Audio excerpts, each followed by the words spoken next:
En novembre dernier, la ministre des Outre-mer, Naïma Moutchou, annonçait l'exonération temporaire de la TVA sur un certain nombre de produits de première nécessité.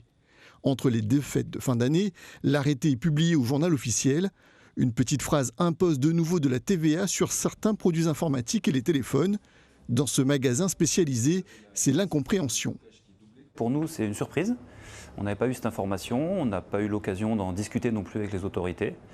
Donc on découvre un petit peu. Les textes ne sont pas encore très clairs. On sait que les smartphones, les iPhones sont concernés, mais le reste des produits informatiques, ce n'est pas encore complètement clair pour nous. Donc pour nous, on va avoir du mal à ne pas répercuter la hausse de cette taxe, puisqu'évidemment, c'est des produits qui sont avec très peu de marge. Du côté de la préfecture, c'est le branle-bas de combat pour faire appliquer l'arrêté tout en protégeant une partie du tissu économique local. Dans un mail, les services de l'État indiquent que des réunions techniques entre la préfecture et les acteurs économiques vont avoir lieu dans les prochains jours afin d'identifier les éventuels effets de bord de cette mesure. En attendant, les professionnels espèrent qu'une solution sera trouvée.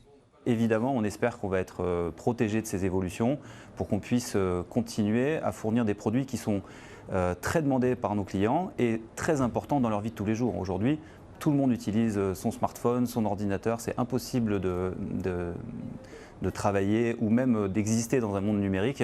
Et on espère quand même qu'on ne va pas avoir des nouvelles taxes supplémentaires.